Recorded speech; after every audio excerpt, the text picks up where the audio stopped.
जो अज अपना टॉपिक है एरेज, ARRAYS एरेज। ठीक है ना। ਹੁਣ ਤੁਸੀਂ ਚੈਟ ਦੇ ਵਿੱਚ ਇੱਕ ਦੋ ਕੁਐਸਚਨਸ ਦਾ ਆਨਸਰ ਦਿਓ ਮੈਨੂੰ, ਮੈਂ ਤੇ ਚੈਟ ਦੇ ਵਿੱਚ ਬੋਲੀ ਜਾਈਓ। ਠੀਕ ਹੈ ਨਾ, ਵੀ ਕੀ ਹੋ ਸਕਦਾ ਉਸ ਦਾ। ਲਾਈਕ ਅਗਰ ਕੁਐਸਚਨ ਹੈ ਐਡੀਸ਼ਨ ਆਫ 2 ਨੰਬਰਸ, ਤਾਂ ਸਾਨੂੰ ਕਿੰਨੇ ਵੇਰੀਏਬਲਸ ਦੀ ਜ਼ਰੂਰਤ ਹੈ। ਐਡੀਸ਼ਨ ਆਫ 2 ਨੰਬਰਸ ਦੇ ਲਈ ਸਾਨੂੰ ਕਿੰਨੇ ਵੇਰੀਏਬਲ ਚਾਹੀਦੇ ਹੈ।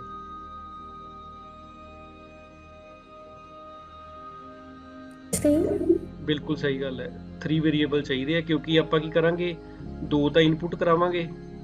ਠੀਕ ਹੈ ਨਾ, 2 ਨੰਬਰਸ ਦਾ ਇਨਪੁਟ ਕਰਾਵਾਂਗੇ ਤੇ ਤੀਸਰੇ ਦੇ ਵਿੱਚ ਆਪਾਂ ਨੂੰ ਕੀ ਕਰਨਾ ਪੈਣਾ, ਉਹਦਾ ਸਮ। ਬਿਲਕੁਲ ਸਹੀ ਹੈ। ਅਗਰ ਐਡੀਸ਼ਨ ਆਫ 10 ਨੰਬਰਸ ਹੈ, ਫਿਰ ਕਿੰਨੇ ਵੇਰੀਏਬਲ ਚਾਹੀਦੇ ਆ। 11। ਬਿਲਕੁਲ ਸਹੀ, 11। ਹਾਂਜੀ। ਐਡੀਸ਼ਨ ਆਫ 100 ਨੰਬਰਸ, 101 ਵੇਰੀਏਬਲ ਚਾਹੀਦੇ ਹੈ। ਹੁਣ 101 ਵੇਰੀਏਬਲ ਹੈ, ਉਹਨਾਂ ਦੇ ਨੇਮ ਮੈਂ ਕੀ ਰੱਖੂੰਗਾ, ਚੈਟ ਦੇ ਵਿੱਚ ਲਿਖੋ। ਜਿਵੇਂ ਆਪਾਂ ਰੱਖ ਲੈਂਦੇ ABC। ਜੇ ਹੁਣ ਚਲੋ 26 ਤੱਕ ਤਾਂ ਆਪਾਂ A to Z ਰੱਖ ਲਏ, ਹੈ ਨਾ। ਜੇ 101 ਵੇਰੀਏਬਲ ਲਿਖਣੇ ਪਏ, ਫਿਰ ਕੀ ਲਿਖਾਂਗੇ, ਕੁਛ ਆਈਡੀਆ ਚੈਟ ਦੇ ਵਿੱਚ ਲਿਖੋ, ਕੀ ਨੇਮ ਰੱਖ ਸਕਦੇ ਹਾਂ ਆਪਾਂ।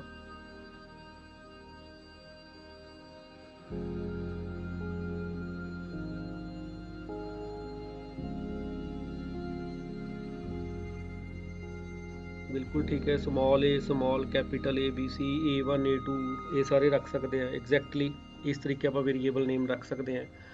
ਹੁਣ ਸਪੋਜ਼ ਕੁਐਸਚਨ ਹੈ 100 ਨੰਬਰ ਆਪਾਂ ਇਨਪੁਟ ਕਰਾਣੇ ਹੈ, ਮੈਂ ਕਹਿਤਾ ਉਸ ਚੋਂ 74th ਨੰਬਰ ਪ੍ਰਿੰਟ ਕਰੋ। ਉਹ ਕਿਵੇਂ ਪ੍ਰਿੰਟ ਕਰਾਂਗੇ, 74th ਨੰਬਰ ਕਿਵੇਂ ਪ੍ਰਿੰਟ ਹੋਊਗਾ ਵਿੱਚੋਂ, ਕੁਛ ਆਈਡੀਆ।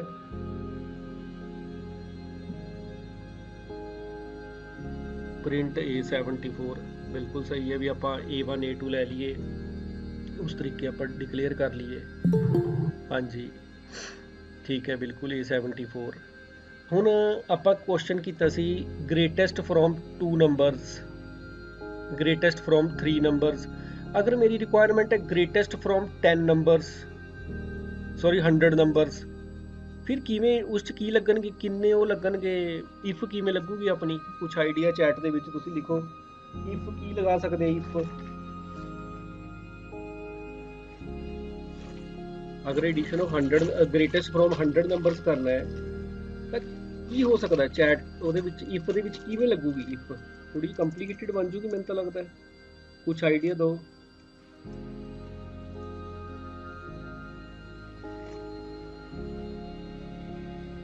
कैसी इफ होनी चाहिए है।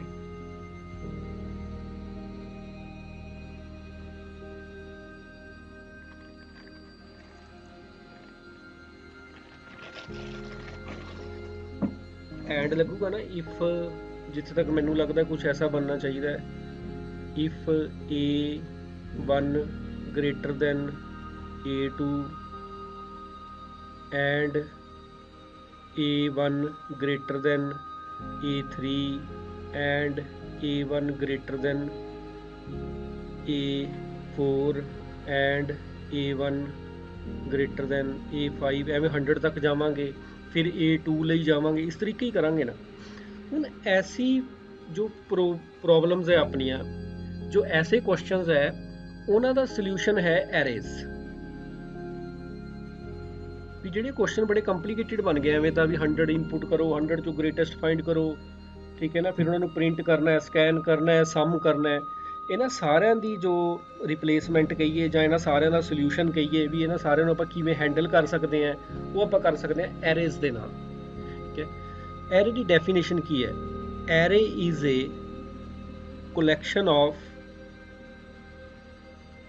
similar elements, ਸਿਮਿਲਰ ਜਾਂ ਹੋਮੋਜੀਨੀਅਸ ਵੀ ਬੋਲਦੇ ਆ ਆਪਾਂ। ਸਿਮਿਲਰ ਮਤਲਬ ਹੁੰਦਾ ਇੱਕੋ ਜਿਹੇ, ਹੋਮੋਜੀਨੀਅਸ ਮਤਲਬ ਇੱਕੋ ਜਿਹੇ। ਲਾਈਕ ਜਿਵੇਂ ਕਲੈਕਸ਼ਨ ਮਤਲਬ ਇਕੱਠ, ਜਿਵੇਂ ਆਪਾਂ ਗੱਲ ਕੀਤੀ ਸੀ 100 ਐਲੀਮੈਂਟਸ, 10 ਐਲੀਮੈਂਟਸ। ਹੁਣ 10 ਐਲੀਮੈਂਟਸ ਦੀ ਕਲੈਕਸ਼ਨ, ਪਰ ਉਹ ਇੱਕੋ ਟਾਈਪ ਦੇ ਹੋਣੇ ਚਾਹੀਦੇ ਆ। ਮਤਲਬ ਜਾਂ ਤਾਂ ਉਹ ਇੰਟੀਜ਼ਰ ਹੋਣ, ਜਾਂ ਉਹ ਫਲੋਟ ਹੋਣ, ਜਾਂ ਕਰੈਕਟਰ ਹੋਣ। ਇਹ ਨਹੀਂ ਵੀ 2 ਇੰਟੀਜ਼ਰ, 2 ਫਲੋਟ, 2 ਕਰੈਕਟਰ, ਉਹਨਾਂ ਨੂੰ ਆਪਾਂ ਐਰੇ ਨਹੀਂ ਕਵਾਂਗੇ। ਐਰੇ ਕੀ ਹੋਊਗਾ? Collection of similar elements plus ਦੋ ਪਾਰਟ ਮੇਨ ਹੈ, ਇੱਕ ਤਾਂ ਇਹ ਹੈ ਕਲੈਕਸ਼ਨ ਆਫ ਸਿਮਿਲਰ ਐਲੀਮੈਂਟਸ, ਦੂਜਾ stored at continue memory locations. Continue memory locations. Array is a collection of similar elements stored at continue memory locations। ਹੁਣ ਇਹਦਾ ਕੀ ਮਤਲਬ ਹੈ? ਇਹਦਾ ਕਲੀਅਰ ਹੈ ਵੀ ਸਿਮਿਲਰ ਮਤਲਬ ਇੰਟੀਜ਼ਰ ਹੋਣ ਜਾਂ ਫਲੋਟ ਹੋਣ ਸਾਰੇ ਦੇ ਸਾਰੇ, ਜਾਂ ਕਰੈਕਟਰ ਹੋਣ ਜਾਂ ਲੌਂਗ ਜਾਂ ਡਬਲ, ਜੋ ਵੀ ਹੈ। ਸਿਮਿਲਰ ਐਲੀਮੈਂਟਸ ਅਗਰ ਜਦੋਂ ਸੈਕਿੰਡ ਲਾਈਨ ਹੈ stored at continue memory locations, ਇਹਦਾ ਮਤਲਬ ਕੀ ਹੈ? ਇੱਕ ਚੈਟ ਦੇ ਵਿੱਚ ਲਿਖੋ ਇੰਟੀਜ਼ਰ ਨੂੰ ਕਿੰਨੇ ਬਾਈਟ ਚਾਹੀਦੇ ਆਪਾਂ ਨੂੰ, ਜੋ ਇੰਟੀਜ਼ਰ ਵੇਰੀਏਬਲ ਹੈ ਉਸਨੂੰ ਕਿੰਨੇ ਬਾਈਟਸ ਦੀ ਰਿਕੁਆਇਰਮੈਂਟ ਹੈ ਮੈਮਰੀ ਦੇ ਵਿੱਚ?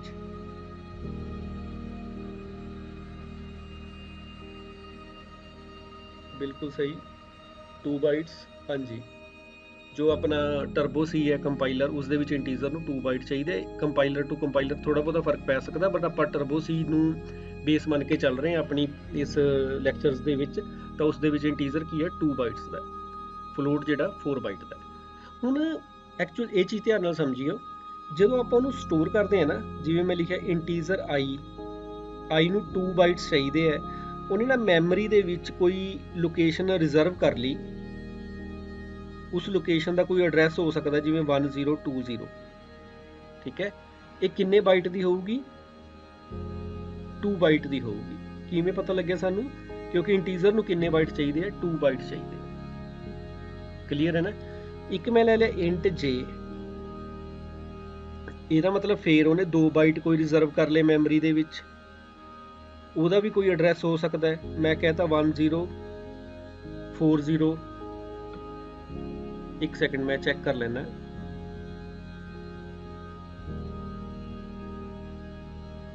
ਹੈਲੋ ਹੈਲੋ,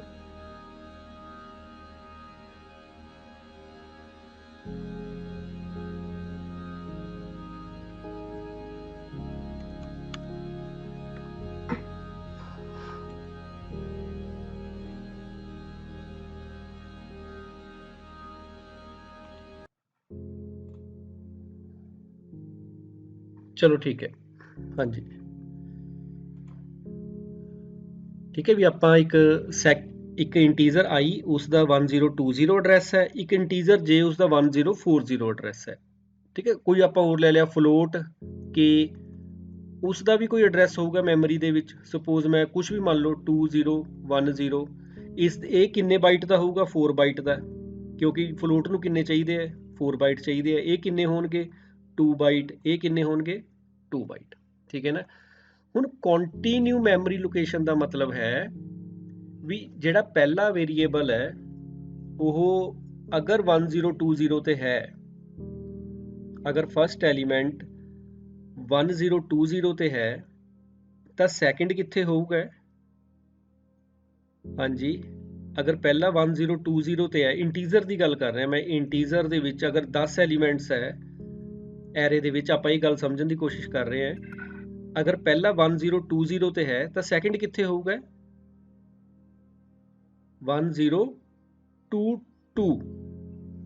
ਠੀਕ ਹੈ, ਤੁਸੀਂ ਟਰਾਈ ਵਧੀਆ ਕੀਤੀ 1021 ਅਰਸ਼, ਪਰ 1022 ਤੇ ਹੋਊਗਾ। ਕਿਉਂ? ਕਿਉਂਕਿ ਇਹਨੂੰ ਕਿੰਨੇ ਬਾਈਟ ਚਾਹੀਦੇ ਆ? 2 ਬਾਈਟ ਚਾਹੀਦੇ ਆ। Third element 1024, fourth element 1026। Clear ਹੈ ਨਾ ਇਹ ਚੀਜ਼? ਵੀ ਕਿਉਂਕਿ ਉਹਨਾਂ ਨੂੰ 2 ਬਾਈਟ ਦੀ ਰਿਕੁਆਇਰਮੈਂਟ ਹੈ ਇੱਕ ਇੰਟੀਜ਼ਰ ਨੂੰ, ਤੇ ਉਹ ਕੰਟੀਨਿਊ ਮੈਮਰੀ ਲੋਕੇਸ਼ਨ 'ਚ ਐਵੇਂ ਪਏ ਹੁੰਦੇ ਆ, ਪਹਿਲਾ ਇੱਥੇ ਪਿਆ, ਦੂਜਾ ਇੱਥੇ ਪਿਆ, ਤੀਜਾ ਇੱਥੇ, ਚੌਥਾ ਇੱਥੇ। ਇਸ ਨੂੰ ਕਹਿੰਦੇ ਆ ਕੰਟੀਨਿਊ ਮੈਮਰੀ ਲੋਕੇਸ਼ਨਸ। ਹੁਣ ਆਪਾਂ ਇਹਨੂੰ ਸਮਝਣ ਦੀ ਕੋਸ਼ਿਸ਼ ਕਰਦੇ ਹਾਂ ਐਰੇਜ਼ ਨੂੰ। ਐਰੇ ਕੀ ਹੈ? ਕੋਲੈਕਸ਼ਨ ਆਫ, ਜਿਹੜੀ ਆਪਾਂ ਡੈਫੀਨੇਸ਼ਨ ਬੋਲਣੀ ਹੈ, array is a collection of similar elements stored at continue memory locations. ਕੱਲਾ ਇੰਨਾ ਵਰਡ ਨਹੀਂ ਕਹਿਣਾ ਵੀ ਕੋਲੈਕਸ਼ਨ ਆਫ ਸਿਮਿਲਰ ਐਲੀਮੈਂਟਸ, ਇਹ ਵੀ ਵਰਡ, ਇਹ ਵੀ ਲਾਈਨ ਨਾਲ ਜੋੜਨੀ ਹੈ, stored at continue memory locations. ਹੁਣ ਆਪਾਂ ਇਸ ਨੂੰ ਡਿਕਲੇਅਰ ਕਿਵੇਂ ਕਰਨਾ ਹੈ? ਮੈਂ ਲਿਖੂੰਗਾ int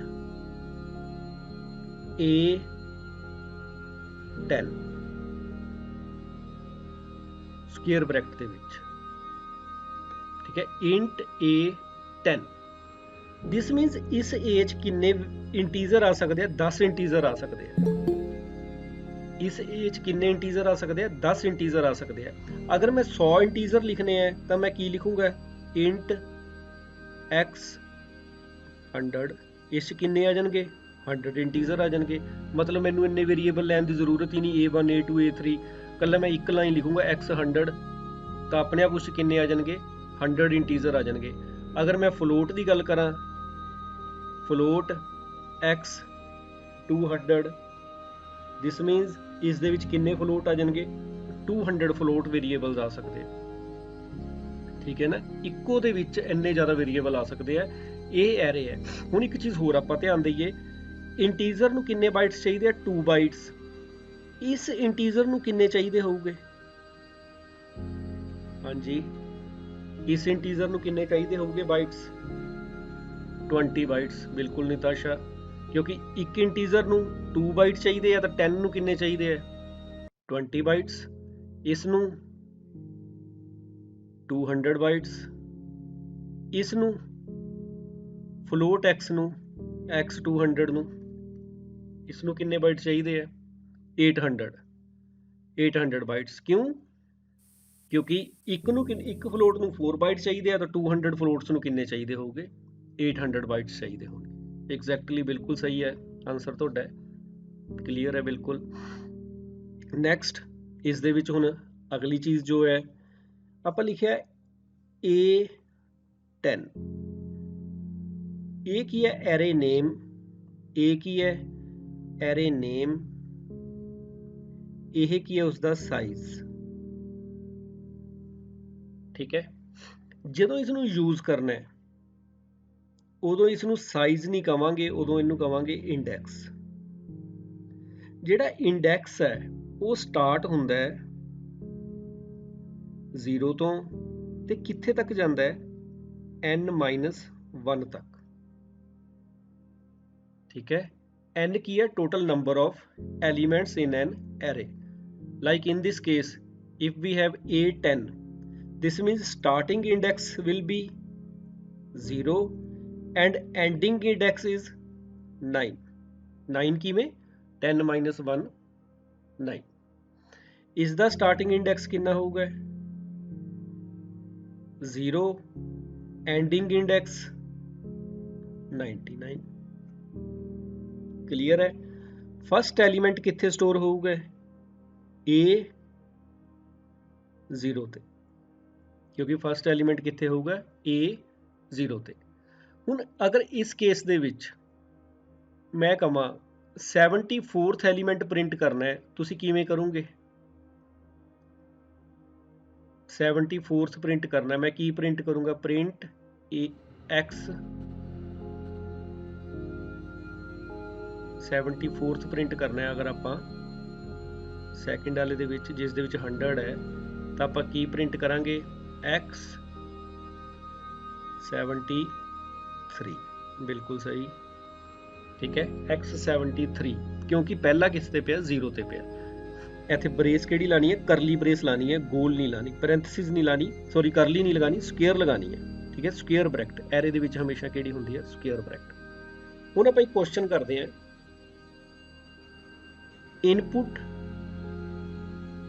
5 numbers and print sum using array। 5 number किवें लवांगे? इंट a 5, एक सम दे लई अलग वेरीएबल ले लो s। क्लीयर है ना? सी इन ਜਾਂ scanf वो अपनी मर्जी है ना। पहला आपां लिखांगे सी आउट ਜਾਂ प्रिंट एफ, एंटर 5 numbers, सी इन A0 A1 A2 A3 A4। 4 तक ही जाऊगा ना, क्योंकि 0 तो 4। आप सम फाइंड करना है। Sum is equal to A0 plus A1 plus A2 plus A3 plus A4 then cout ਜਾਂ printf cout sum is equal to s, क्योंकि sum किस दे विच स्टोर है साडा s ਦੇ ਵਿੱਚ स्टोर है, ठीक है ना। ਇਹ ਕੀ ਹੈ ਐਰੇ, ਵੀ ਆਪਾਂ 10 ਐਲੀਮੈਂਟ ਇਕੱਠੇ ਸਟੋਰ 5 ਐਲੀਮੈਂਟ ਇਕੱਠੇ ਸਟੋਰ ਕੀਤੇ ਹੈ। ਇਹ ਸਟੋਰ ਕਿਵੇਂ ਹੋਣਗੇ, ਜਿਵੇਂ ਆਪਾਂ ਪਹਿਲਾਂ ਹੀ ਗੱਲ ਕੀਤੀ ਹੈ ਕੰਟੀਨਿਊ ਮੈਮਰੀ ਲੋਕੇਸ਼ਨ 'ਚ 0 1 2 3 4 ਉਹਦਾ ਇੰਡੈਕਸ ਹੈ 4 ਤੱਕ, ਠੀਕ ਹੈ ਨਾ, 4th ਇੰਡੈਕਸ। ਪਹਿਲਾ ਐਲੀਮੈਂਟ ਇੱਥੇ ਆ ਗਿਆ 4 11 2 90 25 ਜੋ ਵੀ ਆਪਾਂ ਐਂਟਰ ਕੀਤੇ, ਠੀਕ ਹੈ ਨਾ। ਇਹਦਾ ਨਾਮ ਕੀ ਹੈ A। अगर पहला एलिमेंट 1020 ਤੇ है, दूसरा कितने होगा 1022, तीसरा 1024 1026 1028 ਤੇ ਕੰਟੀਨਿਊ ਪਏ ਹੋਣਗੇ ਸਾਰੇ ਦੇ ਸਾਰੇ। A0 A1 A2 A3 A4 ਇਹਨਾਂ ਸਾਰਿਆਂ ਦਾ ਆਪਾਂ ਇਨਪੁਟ ਕਰਕੇ ਸਮ ਕਰਕੇ ਉਹਨੂੰ ਆਪਾਂ ਪ੍ਰਿੰਟ ਕਰਤਾ। ਹੁਣ ਫਾਇਦਾ ਕੀ ਹੋ ਗਿਆ ਇਸ ਦੇ ਵਿੱਚ, ਸਾਨੂੰ ਅਲੱਗ-ਅਲੱਗ ਵੇਰੀਏਬਲ ਨਹੀਂ ਲੈਣੇ ਪਏ, ਇੱਕੋ ਵੇਰੀਏਬਲ ਦੇ ਵਿੱਚ ਆਪਣੇ 5 ਇੰਟੀਜ਼ਰ ਆ ਗਏ। ਹੁਣ ਇੱਕ ਕੁਐਸਚਨ ਕਰਨਾ ਹੈ ਤੁਸੀਂ, input 20 numbers print its sum, input 20 numbers print its sum. 2-3 minute ਲਓ, ਚਾਹੇ ਕਾਪੀ ਤੇ ਕਰੋ ਜਾਂ ਚੈਟ ਦੇ ਵਿੱਚ ਪੇਸਟ ਕਰੋ, ਠੀਕ ਹੈ ਨਾ। ਕਰੋ start, input 20 numbers print its sum using array. int A20 ਹਾਂਜੀ X and count enter 20 numbers, ਹਾਂਜੀ फिर C in A to 20, ਹਾਂਜੀ फिर count as sum is equal to S, then ਹਾਂ, ਠੀਕ ਹੈ। ਹੁਣ ਇਸ ਦੇ ਵਿੱਚ ਜੋ ਕਨਫਿਊਜ਼ਨ ਹੈ, ਜੋ ਆਪਾਂ ਨੂੰ ਮੁਸ਼ਕਿਲ ਲੱਗ ਰਿਹਾ ਹੈ, ਉਹ ਕੀ ਹੈ, ਜਿਵੇਂ ਆਪਾਂ ਲਿਖਿਆ ਇੰਟ, ਧਿਆਨ ਨਾਲ ਦੇਖਿਓ ਸਾਰੇ ਜਣੇ, ਇਹ ਬਾਕੀ ਪ੍ਰੋਗਰਾਮ ਬਾਅਦ ਚੋਂ ਕਰਿਓ ਜੇ ਤੁਹਾਡਾ ਕੁਝ ਪੈਂਡਿੰਗ ਹੈ। A20 ਇਹ 20 ਨੰਬਰ ਮੈਂ ਐਂਟਰ ਕਰਾਣੇ ਆ। ਸਪੋਜ਼ ਆਪਾਂ ਸਿੰਪਲ ਗੱਲ ਕਰੀਏ ਵੀ ਇੱਕ 20 ਐਂਟਰ ਕਰਾ ਕੇ ਉਹਨਾਂ ਨੂੰ ਪ੍ਰਿੰਟ ਹੀ ਕਰਨਾ ਹੈ, ਹਲੇ ਇਕੱਲਾ 20 ਨੰਬਰ ਐਂਟਰ ਕਰਾਣੇ ਆ ਤੇ ਫਿਰ ਆਪਾਂ ਉਹਨਾਂ ਨੂੰ ਕੀ ਕਰਨਾ ਹੈ, ਪ੍ਰਿੰਟ ਕਰਨਾ ਹੈ, ਠੀਕ ਹੈ ਨਾ। ਇੱਕ ਆਪਾਂ 20 ਲਿਖ ਲਿਆ, ਇੰਟੀਜ਼ਰ 20 ਹੈ, ਉਸ ਨੂੰ ਆਪਾਂ ਕੀ ਕਰਨਾ, ਹੁਣ ਪਹਿਲਾਂ ਐਂਟਰ ਕਰਾ ਲਈਏ, ਫਿਰ ਆਪਾਂ ਕੀ ਕਰਨਾ, ਉਹਨੂੰ ਪ੍ਰਿੰਟ ਕਰਨਾ ਹੈ। ਜਦੋਂ ਐਂਟਰ ਕਰਾਣੇ ਆ ਨਾ ਤਾਂ ਸਿੰਪਲ ਆਪਾਂ ਕੀ ਯੂਜ਼ ਕਰ ਸਕਦੇ ਹਾਂ, ਲੂਪ ਯੂਜ਼ ਕਰ ਸਕਦੇ ਹਾਂ ਐਰੇ ਦੇ ਕੇਸ ਦੇ ਵਿੱਚ। For i equal to 0 i less than equal to 19, ਕਿਉਂਕਿ ਇੰਡੈਕਸ ਕਿੰਨਾ ਹੁੰਦਾ ਉਹਦਾ 0 ਤੋਂ ਲੈ ਕੇ n-1, i is equal to i plus 1। ਇਹਦੇ ਉੱਪਰ ਚਾਹੇ ਤੁਸੀਂ ਮੈਸੇਜ ਲਗਾ ਲਓ, cout enter 20 numbers 20 numbers C in A I। ਇਹ ਧਿਆਨ ਨਾਲ ਸਮਝਿਓ। अगर scanf च करना है तो scanf %d and AI, ठीक है। हुण A20 का मतलब है इस तरीके भी 20 बने हुए हैं 0 1 2 3 अप टू 19 तक, 0 1 2 अप टू 19 तक जा रहे हैं। ये i की वैल्यू पहला 0, A0 ਇੱਥੇ ਸਕੈਨ ਹੋ ਗਿਆ, ਫਿਰ i ਦੀ ਵੈਲਿਊ 1, ਅਗਲਾ ਐਲੀਮੈਂਟ ਇਸ ਜਗ੍ਹਾ ਤੇ ਆ ਗਿਆ, ਠੀਕ ਹੈ, A1 ਤੇ, ਫਿਰ ਅਗਲਾ ਇਸ ਜਗ੍ਹਾ ਤੇ ਆ ਗਿਆ। ਐਵੇਂ ਸਾਰੇ ਐਂਟਰ ਹੁੰਦੇ ਹੁੰਦੇ ਲਾਸਟ ਐਲੀਮੈਂਟ ਜਿਹੜਾ ਆਪਾਂ ਐਂਟਰ ਕਰਾਇਆ ਉਹ ਕਿੱਥੇ ਆ ਗਿਆ, i ਜਦੋਂ 19 ਹੋ ਗਿਆ। ਹੁਣ ਇਹੀ ਚੀਜ਼ ਯਾਦ ਰੱਖਣੀ ਹੈ ਵੀ ਜਦੋਂ ਆਪਾਂ ਐਰੇ ਯੂਜ਼ ਕਰਨਾ ਹੈ, ਆਪਾਂ ਲੂਪ ਦੇ ਵਿੱਚ ਉਸ ਨੂੰ ਇਨਪੁਟ ਕਰਨਾ ਹੈ, ਲੂਪ ਦੇ ਵਿੱਚ ਉਸ ਨੂੰ ਪ੍ਰੋਸੈਸ ਕਰਨਾ ਤੇ ਲੂਪ ਦੇ ਵਿੱਚ ਉਸ ਨੂੰ ਪ੍ਰਿੰਟ ਕਰਨਾ। ਜਿਵੇਂ ਹੁਣ ਸਪੋਜ਼ ਮੈਂ 20 ਨੰਬਰ ਪ੍ਰਿੰਟ ਕਰਨੇ ਆ, ਮੈਂ ਫੇਰ ਇੱਕ ਲੂਪ ਲਗਾ ਲੂੰਗਾ, i equal to 0 i less than equal to 19 i is equal to i plus 1 cout A0 AI। ਪਹਿਲਾਂ i ਦੀ ਵੈਲਿਊ 0 ਹੈ, A0 ਚ ਕਿਹੜਾ ਪ੍ਰਿੰਟ ਹੋ ਗਿਆ, ਪਹਿਲਾਂ ਪਹਿਲਾ ਨੰਬਰ ਫਿਰ ਦੂਜਾ। अगर scanf कर रहे हैं, printf कर रहे हैं, फिर ऐसे printf %d AI। बस एक लूप किस दे लई, इनपुट कराने दे लई, एक लूप किस दे लई, प्रिंट कराने दे लई। दोबारा देखो इसनू, सपोज अपना क्वेश्चन है enter 100 numbers and print, 100 numbers enter करा के उन्होंने प्रिंट करना है। दिस मीन्स इंटीजर ए 100, एक आप लवांगे आई वेरीएबल लूप चलाने दे लई C out enter 100 numbers for I equal to 0, I less than equal to 99, I is equal to I plus 1, C in A I. ਇਹਦੇ ਨਾਲ ਕਿੰਨੇ ਐਂਟਰ ਹੋ ਗਏ 100 ਐਲੀਮੈਂਟ ਐਂਟਰ ਹੋ ਗਏ। ਮਤਲਬ C in A0 A1 A2 A3 ਉਹ ਲਿਖਣ ਦੀ ਜ਼ਰੂਰਤ ਨਹੀਂ, ਲੂਪ ਦੇ ਵਿੱਚ ਉਹਨੂੰ ਐਂਟਰ ਕਰਾਂਗੇ। ਜਦੋਂ ਪ੍ਰਿੰਟ ਕਰਨਾ ਹੈ ਫਿਰ ਉਹੀ I equal to 0, I less than equal to 99, I is equal to I plus 1। ਇੱਥੇ ਕੀ ਲਿਖ ਦਾਂਗੇ C out A of I, 100 element ਕੀ ਹੋ ਜਾਣਗੇ ਪ੍ਰਿੰਟ ਹੋ ਜਾਣਗੇ ਬਸ। ਮੀਨਸ ਜਿਹੜਾ ਲੂਪ ਹੈ ਉਸ ਨੂੰ ਆਪਾਂ ਕੀ ਕਰਦੇ ਆ, ਸੌਰੀ ਐਰੇ ਹੈ ਉਸ ਨੂੰ ਲੂਪ ਦੇ ਵਿੱਚ ਹੀ ਇਨਪੁਟ ਕਰਾਂਗੇ ਤੇ ਲੂਪ ਦੇ ਵਿੱਚ ਹੀ ਪ੍ਰਿੰਟ ਕਰਾਂਗੇ ਜਿੱਥੇ ਤੱਕ ਹੋ ਸਕੇ। ਹੁਣ ਅਗਰ ਕੁਐਸਚਨ ਹੈ ਇਨਪੁਟ 100 ਨੰਬਰਸ, ਇੱਥੇ ਇਨਪੁਟ ਹੋ ਗਏ, ਪ੍ਰਿੰਟ ਈਵਨ ਨੰਬਰਸ, ਇੱਥੇ ਕੀ ਪ੍ਰਿੰਟ ਹੋ ਰਿਹਾ ਸਾਰੇ ਪ੍ਰਿੰਟ ਹੋ ਰਿਹਾ। ਹੁਣ ਮੇਰੀ ਰਿਕੁਆਇਰਮੈਂਟ ਕੀ ਹੈ ਇਕੱਲੇ ਕਿਹੜੇ ਪ੍ਰਿੰਟ ਕਰਨੇ ਆ ਈਵਨ ਪ੍ਰਿੰਟ ਕਰਨੇ ਆ। ਦਿਸ ਮੀਨਸ ਇਹ ਸੀ ਆਊਟ ਕਿਸ ਦੇ ਵਿੱਚ ਆ ਜਾਊਗਾ ਇਫ ਦੇ ਵਿੱਚ ਆ ਜਾਊਗਾ।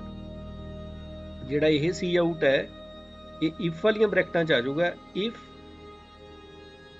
ਏ ਆਈ ਕੱਲਾ ਆਈ ਨਹੀਂ ਲਿਖਣਾ, ਹੁਣ ਏ ਆਈ ਮੋਡੂਲਸ 2 ਇਕੁਅਲ ਟੂ 0। ਇਹੀ ਸੀ ਨਾ ਆਪਣਾ, ਉਹਦੇ ਵਿੱਚ ਆਪਾਂ ਕਰਦੇ ਸੀ ਵੀ ਆਪਣਾ ਕੀ ਹੈ ਜੇ ਆਪਾਂ ਉਹ ਫਾਈਂਡ ਕਰਨਾ ਹੈ ਤਾਂ ਆਪਾਂ ਸਿੰਪਲੀ ਕੀ ਕੀਤਾ ਸੀ, ਜਿਹੜਾ ਈਵਨ ਨੰਬਰ ਫਾਈਂਡ ਕਰਨਾ ਹੈ ਆਪਾਂ ਕੀ ਲਿਖਿਆ ਸੀ I ਮੋਡੂਲਸ 2 ਜਾਂ A ਮੋਡੂਲਸ 2 ਇਕੁਅਲ ਟੂ 0। ਹੁਣ ਐਰੇ ਚ ਆ ਤਾਂ ਇੱਥੇ ਕੀ ਆ ਜਾਊਗਾ AI ਮੋਡੂਲਸ 2 ਇਕੁਅਲ ਟੂ, ਜੇ 0 ਹੈ ਤਾਂ ਕੱਲਾ ਪ੍ਰਿੰਟ ਹੋਵੇ। ਹੁਣ ਇਹਦੇ ਨਾਲ ਕਿਹੜੇ ਪ੍ਰਿੰਟ ਹੋਣਗੇ ਕੱਲੇ ਈਵਨ ਨੰਬਰ ਹੀ ਪ੍ਰਿੰਟ ਹੋਣਗੇ ਐਰੇ ਦੇ ਵਿੱਚ। ਇੱਕ ਕੁਐਸਚਨ ਦਿੰਨਾ ਹੈ ਉਹ ਟਰਾਈ ਕਰੋ 1 minute. Input 100 numbers print numbers divisible by 7। ਇੱਕ ਕੁਐਸਚਨ ਹੋਰ ਦੱਸੋ ਤੁਸੀਂ ਚੈਟ ਦੇ ਵਿੱਚ ਹੀ ਦੱਸਿਓ। ਜਿਹੜਾ ਆਪਾਂ ਇਹ ਕੁਐਸਚਨ ਕੀਤਾ int A 100 input 100 numbers print even numbers, ਕਿੰਨੇ ਈਵਨ ਨੰਬਰਸ ਹੋਣਗੇ ਜੇ ਮੈਂ 100 ਨੰਬਰ ਇਨਪੁਟ ਕਰਾਵਾਂ? ਹਾਂਜੀ ਚੈਟ ਦੇ ਵਿੱਚ ਲਿਖੋ।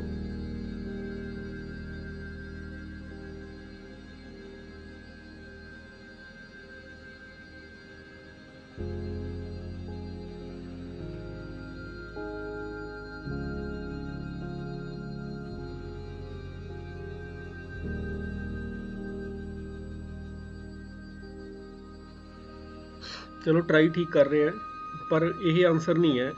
ਹੁਣ ਆਪਾਂ 100 ਨੰਬਰ ਐਂਟਰ ਕਰਾਣੇ ਆ, ਧਿਆਨ ਨਾਲ ਸੁਣੋ ਮੇਰੀ ਗੱਲ। ਅਗਰ ਆਪਾਂ 100 ਨੰਬਰ ਐਂਟਰ ਕਰਾਏ, ਹੋ ਸਕਦਾ 100 ਦੇ 100 ਮੈਂ ਈਵਨ ਐਂਟਰ ਕਰਾਦਾ, ਠੀਕ ਹੈ ਨਾ। ਹੋ ਸਕਦਾ ਕੋਈ ਵੀ ਨਹੀਂ ਹੋਵੇ, ਜਿਵੇਂ ਮੈਂ ਐਂਟਰ ਕਰਾ ਰਿਹਾ ਇਨਪੁਟ ਕਰਨੇ ਆ ਮੈਂ, ਹੋ ਸਕਦਾ ਮੈਂ ਇਨਪੁਟ ਐਵੇਂ ਕਰਦਾ 4 6 12 20 30 40 50 60 1000 2000 4000, ਠੀਕ ਹੈ ਨਾ, ਕਿਉਂਕਿ ਮੈਂ ਇਨਪੁਟ ਕਰਾਣੇ ਆ। ਹੋ ਸਕਦਾ ਮੈਂ ਸਾਰੇ ਈਵਨ ਕਰਦਾ, ਕਲੀਅਰ ਹੈ ਨਾ। ਹੋ ਸਕਦਾ 100 ਦੇ 100 ਈਵਨ ਹੋਣ, ਹੋ ਸਕਦਾ ਮੈਂ ਇੰਜ ਇਨਪੁਟ ਕਰਾਦਾ 1 101 99 89 97 89 403 1007, ਹੋ ਸਕਦਾ ਸਾਰੇ ਦੇ ਸਾਰੇ ਔਡ ਕਰਾਦਾ ਮੈਂ। ਮਤਲਬ ਜ਼ਰੂਰੀ ਨਹੀਂ ਹੈ ਕਿਉਂਕਿ ਆਪਾਂ ਇਨਪੁਟ ਕਰਾ ਰਹੇ ਹਾਂ ਕਲੀਅਰ, ਇਹ ਜ਼ਰੂਰੀ ਨਹੀਂ ਹੈ ਵੀ 50 ਅੱਧੇ ਇੰਟੀਜ਼ਰ ਈਵਨ ਹੋਣਗੇ ਅੱਧੇ ਔਡ ਹੋਣਗੇ। ਹੋ ਸਕਦਾ ਸਾਰੇ ਦੇ ਸਾਰੇ ਈਵਨ ਹੋਣ, ਹੋ ਸਕਦਾ ਸਾਰੇ ਦੇ ਸਾਰੇ ਔਡ ਹੋਣ, ਕਿਉਂਕਿ ਮੈਂ ਇਨਪੁਟ ਕਰਾ ਰਿਹਾ ਇੱਥੇ। ਇਹ ਜਰਨਲ ਲੂਪ ਨਹੀਂ ਹੈ ਵੀ 1 ਤੋਂ ਲੈ ਕੇ 100 ਤੱਕ ਦੀ ਗੱਲ ਨਹੀਂ ਕਰ ਰਿਹਾ ਮੈਂ, ਜਾਂ 0 ਤੋਂ ਲੈ ਕੇ 99 ਤੱਕ ਦੀ ਗੱਲ ਨਹੀਂ ਕਰ ਰਿਹਾ। ਇਹ ਤਾਂ ਇਕੱਲਾ ਉਹਦਾ ਇੰਡੈਕਸ ਹੈ, ਜਿਹੜੇ ਮੈਂ ਐਲੀਮੈਂਟ ਇਨਪੁਟ ਕਰਾਏ ਹੈ। ਹੋ ਸਕਦਾ ਸਾਰੇ ਦੇ ਸਾਰੇ ਈਵਨ ਹੋਣ, ਹੋ ਸਕਦਾ ਕੋਈ ਵੀ ਨਾ ਈਵਨ ਹੋਵੇ, ਠੀਕ ਹੈ ਨਾ। ਚਲੋ ਇੱਕ ਕੁਐਸਚਨ ਲਿਖੋ, input 100 numbers print number divisible by 7। ਕੀ ਚੇਂਜਸ ਹੋਣਗੀਆਂ? ਇਨਪੁਟ 100 ਨੰਬਰਸ A 100 ਹੋਊਗਾ, ਕੇਵਲ ਇੱਥੇ ਚੇਂਜ ਹੋ ਜਾਊਗਾ। ਕੀ ਹੋ ਜਾਊਗਾ? ਡਿਵਾਈਡ ਬਾਈ 2 ਦੀ ਜਗ੍ਹਾ ਕੀ ਆ ਜਾਊਗਾ? ਮੋਡੂਲਸ 2 ਦੀ ਜਗ੍ਹਾ ਤੇ ਕੀ ਆ ਜਾਊਗਾ? ਮੋਡੂਲਸ 7, ਠੀਕ ਹੈ ਨਾ। ਮੋਡੂਲਸ 2 ਦੀ ਜਗ੍ਹਾ ਤੇ ਕੀ ਆ ਗਿਆ? ਮੋਡੂਲਸ 7। ਹੁਣ ਜੇ ਮੈਂ ਹੁਣ ਕਹਾਂ ਵੀ 100 ਨੰਬਰ ਐਂਟਰ ਕਰਾਏ, ਉਹਨਾਂ ਚੋਂ ਡਿਵੀਜ਼ੀਬਲ ਬਾਈ 7 ਕਿੰਨੇ ਹੋਣਗੇ, ਤਾਂ ਆਪਣਾ ਆਨਸਰ ਕੀ ਹੋਊਗਾ? ਕੁਝ ਵੀ ਹੋ ਸਕਦੇ ਆ, ਹੋ ਸਕਦਾ ਇੱਕ ਵੀ ਨਾ ਹੋਵੇ, ਹੋ ਸਕਦਾ ਸਾਰੇ ਦੇ ਸਾਰੇ ਹੋਣ। ਕਲੀਅਰ ਹੈ ਨਾ? ਇਹ ਆਪਣਾ ਇੱਕ ਐਰੇ ਦਾ ਸਿੰਪਲ ਕਨਸੈਪਟ ਹੈ ਵੀ ਇੱਕ ਐਰੇ ਲਿਆ, ਉਸ ਦੇ ਵਿੱਚ ਆਪਾਂ ਵੈਲਿਊਜ਼ ਚਲਾ ਰਹੇ ਹਾਂ। ਠੀਕ ਹੈ, ਨੈਕਸਟ ਕੁਐਸਚਨ ਇਸ 'ਚ ਆਪਾਂ ਕਰਦੇ ਹਾਂ, input 100 numbers print its sum. Input 100 numbers print its sum. ਆਪਾਂ ਹੁਣ 100 ਨੰਬਰ ਐਂਟਰ ਤਾਂ ਕਰਾ ਲਏ, ਹੁਣ ਆਪਾਂ ਕੀ ਪ੍ਰਿੰਟ ਕਰਨਾ? ਉਹਦਾ ਸਮ ਪ੍ਰਿੰਟ ਕਰਨਾ। ਹੁਣ ਇੱਕ ਚੀਜ਼ ਆਪਾਂ ਉਹਨੂੰ ਇਨਪੁਟ ਕਰਾ ਲਏ, ਠੀਕ ਹੈ। ਹੁਣ ਜਦੋਂ ਸਮ ਪ੍ਰਿੰਟ ਕਰਨਾ ਹੈ, ਇੱਥੇ ਉਹੀ ਫਾਰਮੂਲਾ ਯੂਜ਼ ਕਰਨਾ ਹੈ ਜੋ ਆਪਾਂ ਲੂਪਸ ਦੇ ਵਿੱਚ ਕੀਤਾ ਸੀ, s = 0। ਇੱਥੇ ਲਿਖਾਂਗੇ s = s plus a, capital ਲੈ ਲਿਆ ਮੈਂ ਨਾ, ai। ਮਤਲਬ ਪਹਿਲਾਂ ਇਹ ਫਸਟ ਐਲੀਮੈਂਟ ਐਡ ਹੋ ਗਿਆ ਇਸ 'ਚ, ਫਿਰ ਸੈਕਿੰਡ, ਫਿਰ ਥਰਡ, ਬਾਹਰ ਆਪਾਂ ਇਸ ਨੂੰ ਪ੍ਰਿੰਟ ਕਰ ਦਾਂਗੇ। ਇਨਪੁਟ 100 ਨੰਬਰਸ, ਇੱਥੇ 100 ਨੰਬਰ ਇਨਪੁਟ ਕਰਾ ਲਏ, ਇੱਥੇ ਉਹਨਾਂ 100 ਦਾ ਸਮ ਕਰ ਲਿਆ। ਇਹ ਕੁਝ ਐਸਾ ਹੈ ਐਰੇ 0 1 2 3 ਕਿੱਥੇ ਤੱਕ ਜਾਊਗਾ? 98 99। ਇਸ ਪਾਰਟ ਨੇ ਕੀ ਕੀਤਾ? ਇਸ 'ਚ ਵੈਲਿਊ ਪਾਤੀਆਂ,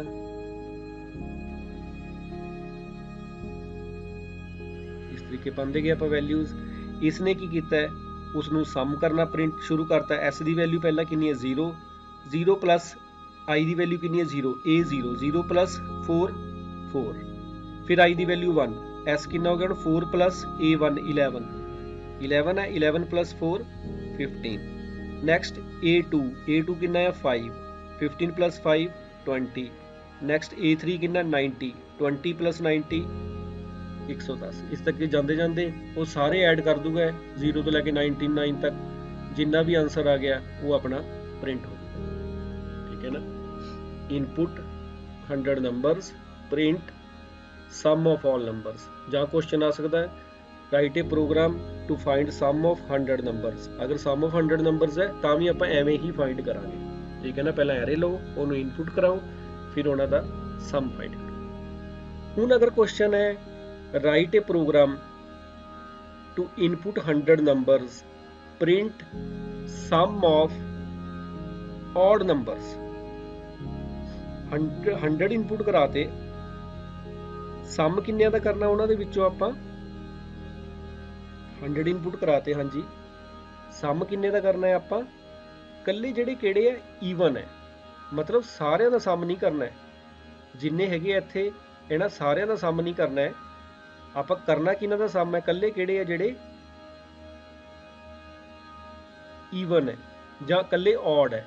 ਦਿਸ ਮੀਨਸ ਜਿਹੜਾ ਇਹ ਸਮ ਵਾਲੀ ਹੈ, ਇਹ ਕਿਹਦੇ ਚ ਆ ਜਾਊਗਾ? ਫੇਰ ਉਹੀ ਚੀਜ਼ ਇਫ ਦੇ ਵਿੱਚ ਲਿਖ ਦਾਂਗੇ ਇਸ ਨੂੰ ਆਪਾਂ।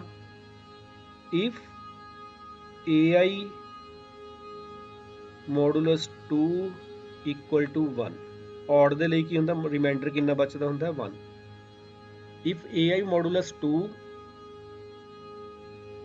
= 1 ਤਾਂ ਉਹਨਾਂ ਦਾ ਸਮ ਹੋਵੇ s = s plus ai ਤੇ ਉਹ ਪ੍ਰਿੰਟ ਹੋ ਜੇ। ਇਸ 'ਚ ਕੀ ਹੈ? ਹੁਣ 100 ਨੰਬਰ ਇਨਪੁਟ ਹੋ ਰਿਹਾ ਹੈ, ਇਸ 'ਚ ਕੀ ਹੋ ਰਿਹਾ? ਸਮ ਹੋ ਰਿਹਾ, ਤੇ ਇਹ ਇਫ ਕਿਹਦਾ ਸਮ ਕਰ ਰਿਹਾ? ਕੱਲੇ ਔਡ ਨੰਬਰ ਦਾ ਸਮ ਕਰ ਰਿਹਾ। ਇੱਥੇ ਸਮ ਕੀ ਹੋ ਰਿਹਾ? ਪ੍ਰਿੰਟ ਹੋ ਰਿਹਾ। ਠੀਕ ਹੈ, ਇਹ ਐਰੇਜ਼ ਹੈ, ਇਸ ਨੂੰ ਮੈਂ ਅਪਲੋਡ ਕਰ ਦੂੰਗਾ YouTube ਤੇ। ਅਗਰ ਕੋਈ ਵੀ ਕੁਐਸਚਨ ਹੈ ਤੁਸੀਂ ਹੁਣ ਆਪਣੇ ਆਪ ਨੂੰ ਅਨਮਿਊਟ ਕਰਕੇ ਪੁੱਛ ਸਕਦੇ ਹੈ, ਜਾਂ ਉਹਦੇ YouTube ਦੇ ਵਿੱਚ ਤੁਸੀਂ ਡਿਸਕ੍ਰਿਪਸ਼ਨ 'ਚ ਪੁੱਛ ਲਿਓ।